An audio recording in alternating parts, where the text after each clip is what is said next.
let's get started.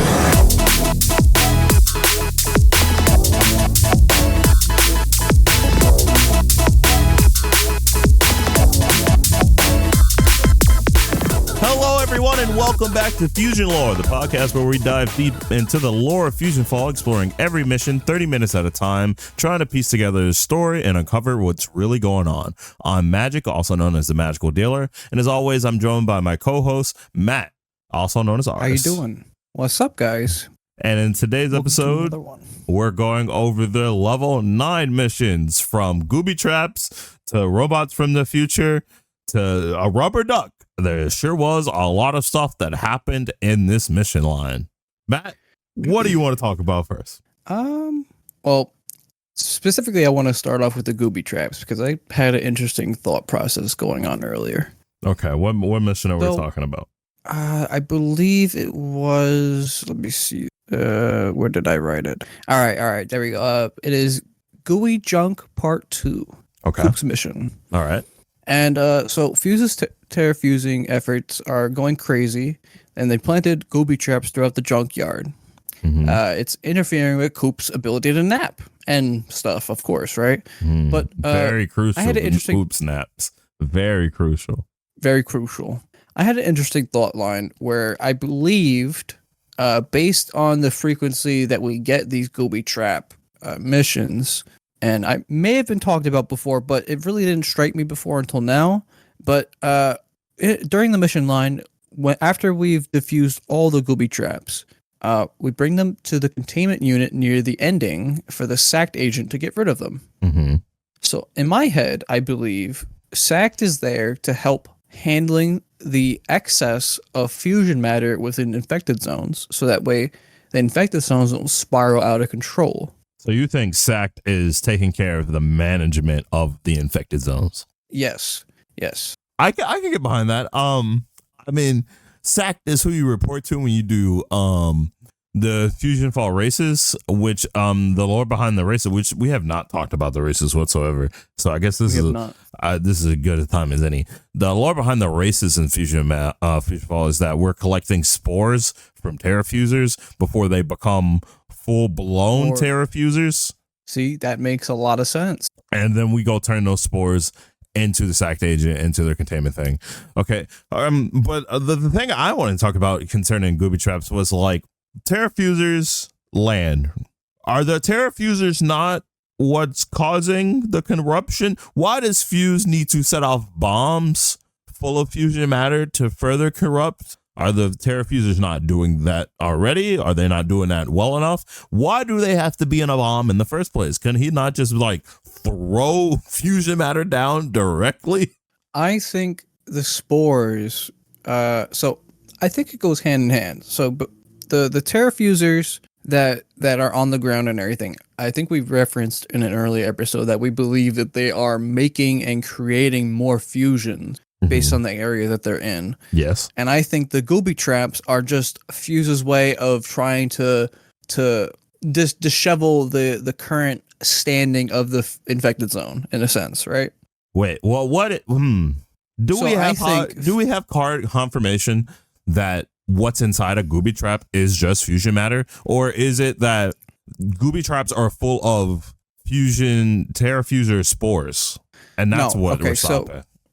In a later mission in this mission line, in One Spooky Fusion Part 3 of 4, he has us go to defuse a Gooey Trap within the graveyard infected zone. Mm-hmm. And he says you need to enter the infected zone in the graveyard to find the Gooey Trap before it explodes. If you fail, fusion matter will continue to spread everywhere. I know you can handle it. So my thought process behind that is I truly believe Gooey Traps are used for spreading like high concentrations of fusion matter around. Mm-hmm. And I think that's why there's so many mission lines where we have to defuse them in infected zones, specifically to avoid the spreading of the concentrated fusion matter. Because, yes, fusion matter is one thing, but that's like the concentration of it. And the, what do you call it? This, not the spores, the terrafusers, I think those are spawned of the fusion matter. So I think Fuse is trying to accelerate the process of fusifying the infected zones. So you think, if that makes sense. Wait, all right, okay. So let me kind of try to understand what you're trying to say.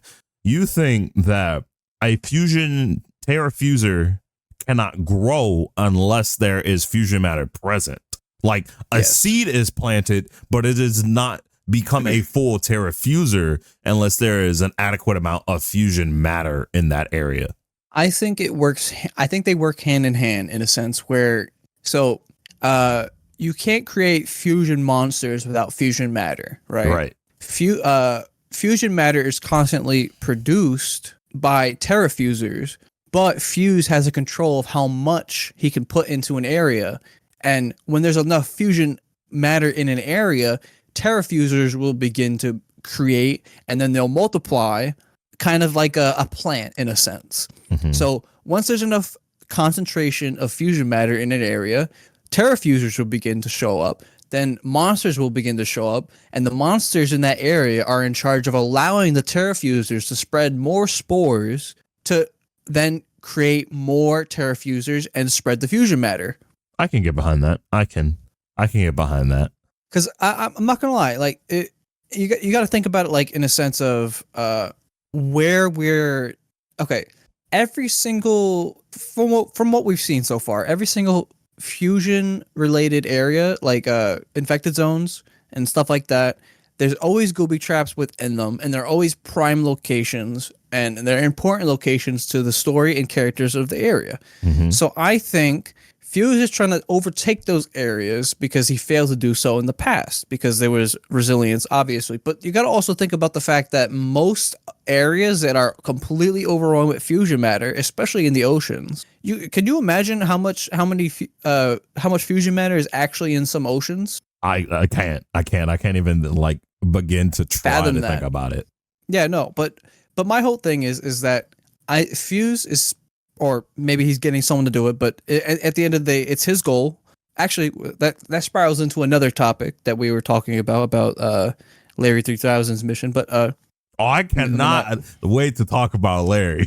Right, but again, I still think it works hand in hand. Fuse controls all the fusion matter. Mm-hmm. He drops Gooey Traps to spread fusion matter at an accelerated pace. And in those areas spawn Terrafusers, and Terrafusers are self-multiplying and self-creating fusion matter. I see. I think Terrafusers can take the matter in an area, create monsters, and spread fusion matter. But I think there has to be a jump start to it. Okay. I'm not going to argue against that. I like that. I like that idea. But I want to talk about Larry 3000 because you got me excited. Yes. I want to talk about Larry 3000. So we've had our tier list of like characters of everybody we've met so far, with number 2 being at the top and Blossom being at the absolute dirt bottom. But in terms of lore, Larry 3000 has just shot up to the top. He's not above number 2 yet. He's not above number 2. But Larry 3000 has piqued the most questions out of me, right? So we had 2 missions with Larry 3000, which was First Contact, and Time Run Amok. And when we first meet Larry 3000, he tells us that Coop rebuilt him, which first I found interesting because we came from a future where we found Larry 3000 in the junkyard and we used him to come back to the past. So what happened in this timeline that had Coop find Larry and rebuild him? Did we tell Coop about Larry and he went to go rebuild him? Or did he just find it on his own? Was our presence coming back to the past enough of a butterfly effect for him to be found by Coop and be rebuilt on his own without any influence whatsoever? I do have hold on, actually. So in the future, we know it's only his head that's there. Well, we only find his head. We don't know that it's only his head. Right, but in the past, Coop rebuilt him. Mm-hmm. So could it be plausible that so in the future, we have to find his head, blah, blah, blah, blah, in order to fix the time machine and go back to the past. Mm-hmm. Does Larry come back with us and then Coop rebuilds him? It's only us that comes back. But I'm saying, would it be a loop, like a temporal loop of time travel in a sense? You think the head that got us to time travel to the past. We brought it with us, and then we threw it back in the junkyard. I don't think we put it back in the junkyard. I think when we arrived to our time and we had the head of Larry 3000, and that's where he starts off. In a sense, like maybe he arrives sometime in the future, and then he gets dismantled by Fuse's army. Then we find his head. We find out from these missions, and we're going to mention it later too. We find out that he crash landed coming here, and the pond. And that scattered his pieces around. There's no way we could have brought the head with us. The head was physically connected to the time machine. The time machine would not have worked if he was not connected to it. That makes more sense. I went off on a tangent, a thought spiral, if you will. But let's continue on First Contact. What do you? How did Coop find Larry? Why is it different now? Well, okay. Quick disclaimer: these Larry 3000 missions are from Retribution, which is FusionFall Retro, which was the remade project, and these missions were added by the developers at the time. And granted, this is according to what Magic told me earlier, that this is an unfinished mission line. Certain things happen anyway, but it is interesting to note that they're trying to bring everything together with these mission lines, in a sense. Like, they're filling in the gaps of the story in their own way, but it also does have some standing because of what Larry does say. He does say, I believe, in a later mission, let me see, which mission was it where he was talking about from his future? Oh, okay. So, you see where I'm going with this, right? It's still First Contact, right? So we talked to Larry. Oh, okay. And he's like, I came here from the future. They told me I was supposed to fix a historical inaccuracy. I don't know what it is, but hey, can you go check out my time pod? I crashed in the landfill. I'm not going in there because the future that I'm from does not have landfills. Confirming that FusionFall is a multiple timeline future possibility. Sort of deal. Yes. Right? Which we speculated about that before, but it's nice to have confirmation about that. There are multiple different futures, and he pushes this even further because I think it's in Time Run Amok where he says Coop says there's an alien invasion going on, but according to the history books, there shouldn't be an alien invasion for like 50,000 more years. Right. Still, at the end of the day, these missions were added by the fans of FusionFall, and I would like to believe that they had the same thought process that we had in the first couple episodes about time travel and all that, about how there could be multiple different timelines, about how the people in the future are just, they're gone, they know their time is up, so that's why they're sending back someone to help with the past, to try to create an alternate reality or alternate timeline where we succeeded. Mm-hmm. So, in a sense, I'd like to believe in another timeline, Larry 3000 never had this, I guess, in his context, a historical inaccuracy, and he happened to come back into our timeline to help us fix our issues, I do not know much about the show Time Squad. I do know the simple premise is that their job is to fix historical inaccuracies. So FusionFall in itself is a historical inaccuracy. So much so that Larry said something that really made me think, because he at one point he wants us to go get samples of all the fusions so he can scan his database to see what exactly fuse is. And he was like, there is no historical record of this monster whatsoever. They're not even supposed to exist. Where did Fuse come from?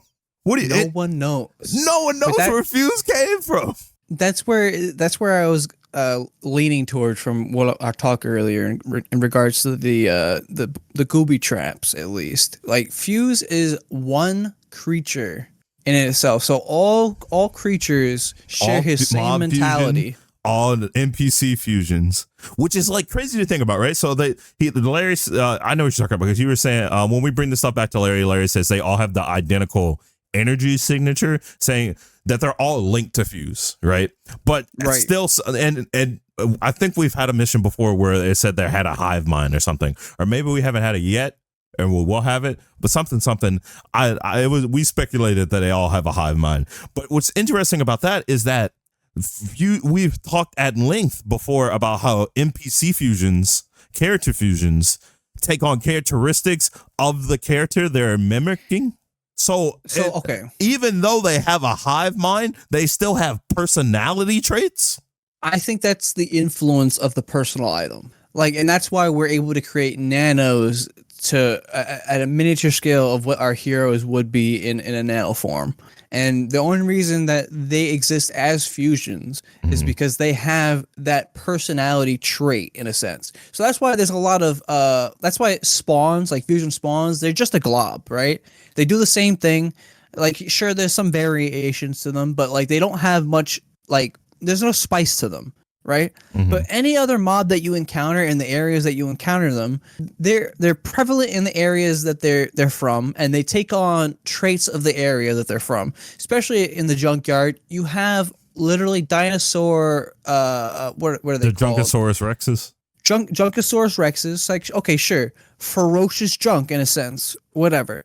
That's not necessarily a personal item, but it is the manufacturing process, as they're junk in a junkyard, and they are forming into a creature that is uniform and repeatable in a sense. So anything that is repeatable in the junkyard, especially if you go in, yes, we could talk about how there could be more enemies, more variations of enemies, but it makes sense in the long run. Because in this gameplay loop where we're fighting fusions over and over and over again, where nanos are being created on a daily basis, where our heroes are constantly losing personal items and we're having to retrieve them for them, in this gameplay loop, there's always going to be repetition in the sense of the encounters we have with the enemies and the fusions that we're going to have to encounter. Oh, God. There's always going to be repetition. Get me started on a repetition. Man.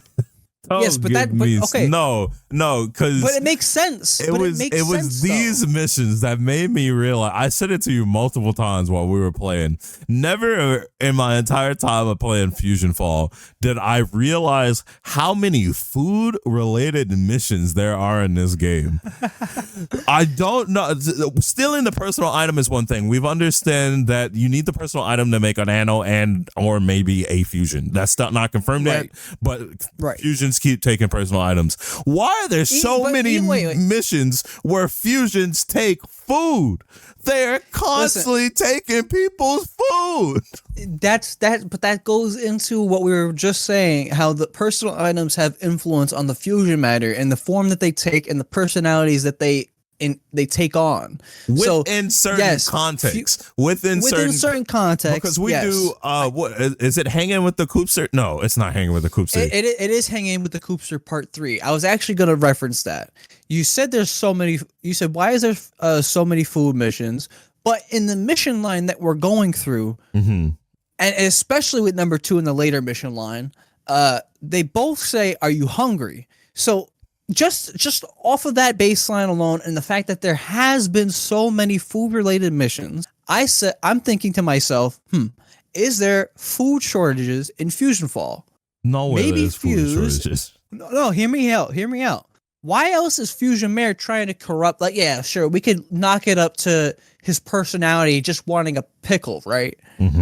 But remember, at the end of the day, they are still fusions with the personality traits of. So maybe Pickles is just Fusion Mayor's personal gripe and or take on corrupting the food supplies, right? Because that's Fusion Mayor. He loves pickles. But every single mission that we have in relation to food, there's always some fusion spawns and or fusion monsters taking food from our heroes, and they're always hungry. They're always wanting it back. They want it back, yes. So you think food is like a hard commodity to come by? Like, we're just so low on food that we're so desperate. We need to get the food that they stole back, no matter if it was taken by a fusion or not. I think yes, in a sense, because why else would Fuse be targeting, and why else would why else would we have all these missions where we're having to retrieve food back for people? There has to be some significance to this. Like, yes, in the beginning we thought maybe it was a little ridiculous. Like, why are we worried about this pizza? You know, this candy isn't doing anything. It's not helping us fight Fuse. But at the end of the day, you got to realize we've lost a lot of land. You can assume that there's food shortages in a sense where there is some scarcity in some foods that probably no longer exist on Earth as a result of the invasion. I'll believe you only for the fact of I want some logical reason why Coop ate the wooden burger. Why did Coop eat the wooden burger?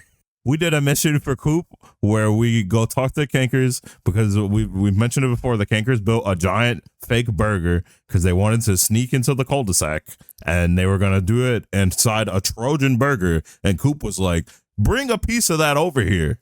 I want to see what it is. And then he ate it and said, it's not tasty. He ate the wooden burger.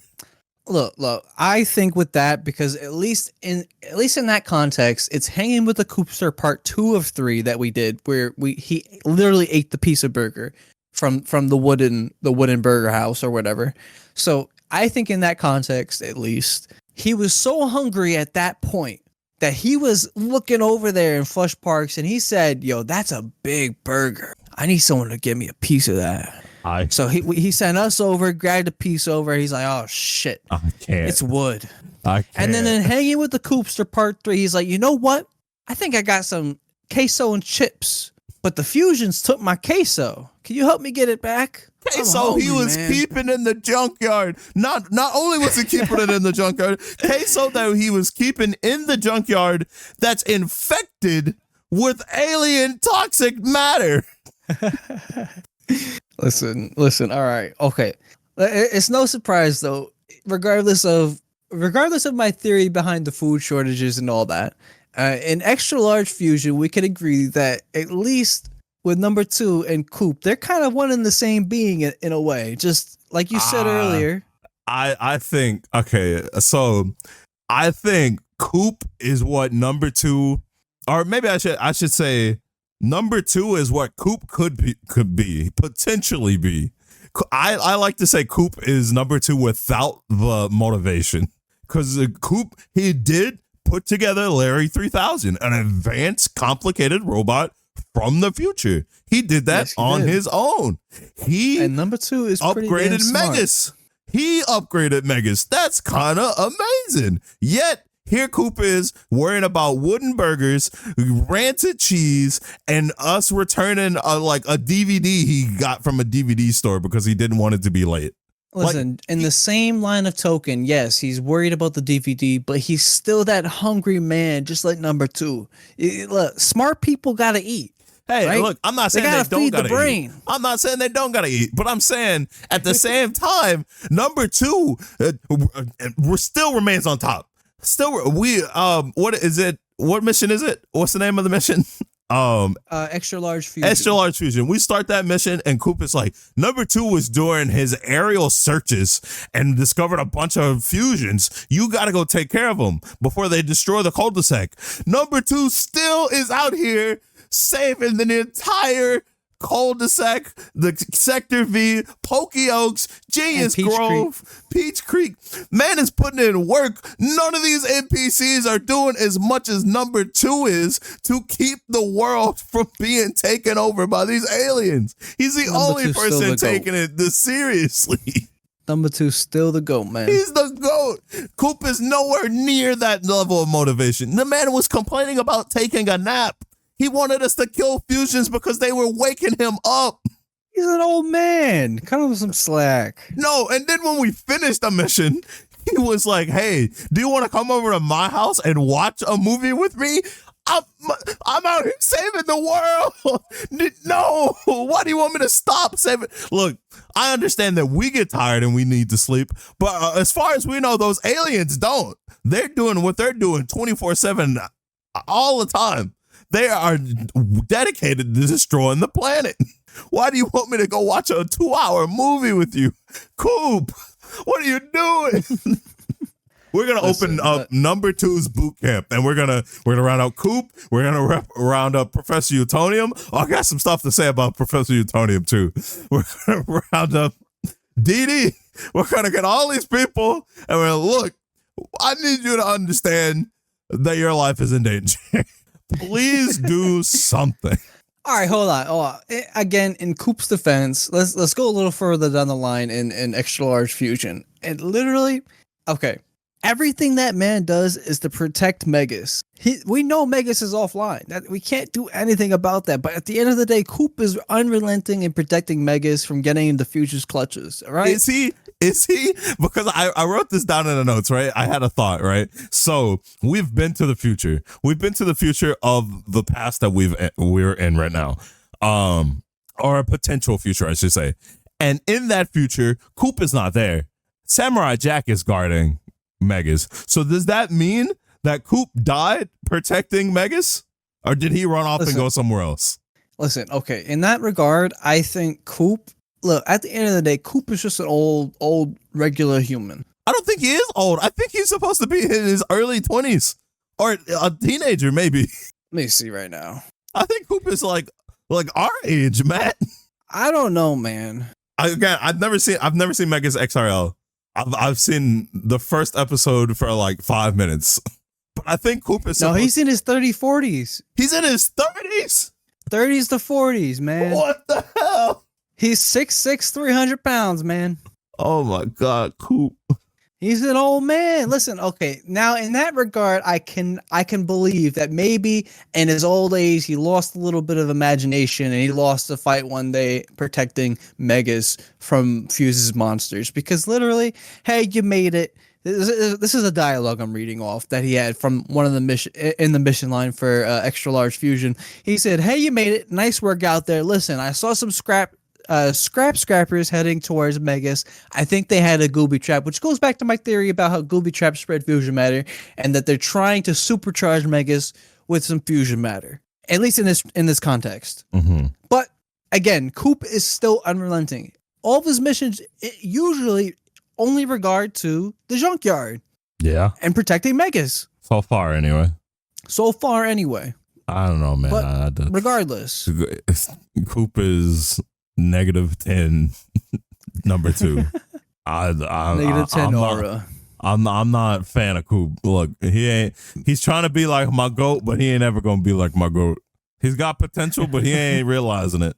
Let's see. The last thing I want to talk about, because we're running out of time. We got we got a minute and 40 seconds left. The last thing I want to talk about is that we finally had a competent character besides number 2, because we were doing a mission on was the spooky fusion, one spooky fusion, right? And we go do it, and Professor Utonium's like, "Fuzzy Lumpkins has to be around here. I saw a fuzzy green fusion, or no, I saw something fuzzy in the graveyard. It's got to be Fuzzy. Go ask him." And him's like, "Well, go beat the shit. Literally, go beat them to death and come back." And we get a banjo from the fusions, and him is like, the fusion dropped a banjo. It's covered in fusion matter. I wonder if it's a fuzzy fusion running around here. Whoa! Somebody finally knows the difference. Most critical thinking. Somebody finally knows the difference between a normal person and a fusion. I don't know what fuzzy is. I wouldn't call him normal. But someone knows the difference between a fusion and a normal person. It can be done. This only makes Professor Utonium, Father, and whoever else was it from the last episode that I can't remember look worse. The Kanker sisters look worse. It makes them look worse. What this man over here figured out that it was a fusion. He figured it out, and you. I mean, the Kanker sisters are already bad. Let's be real here. It's like, it's got to be a fusion. The most logical reasoning, and it came from an evil guy. Professor Utonium, you would think at this point you would understand. No, it's got to be that guy. Oh, that's the timer. my last say on episode 9 for level 9 is I feel so bad for Dracula. His dementia is progressing at a crazy rate. don't fight the jerk-o'-lanterns. I mean the jock-o'-lanterns. No, I mean not the jock-o'-lanterns. I mean the joke-o'-lanterns. Dracula, what are you doing?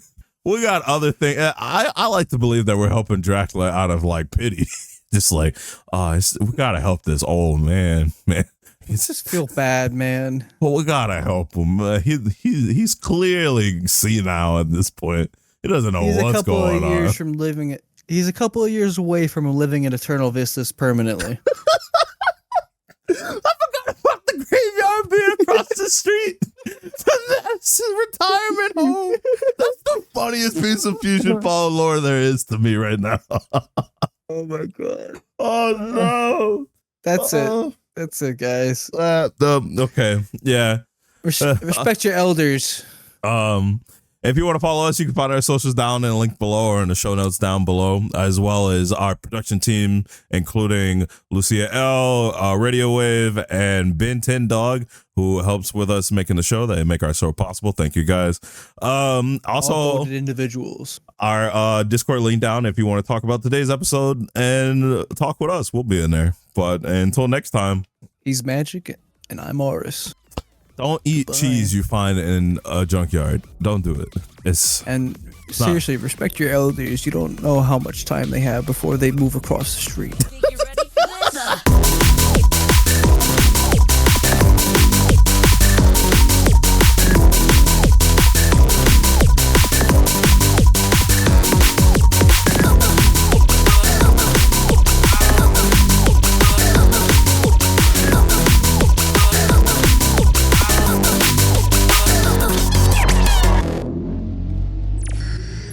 My work is done.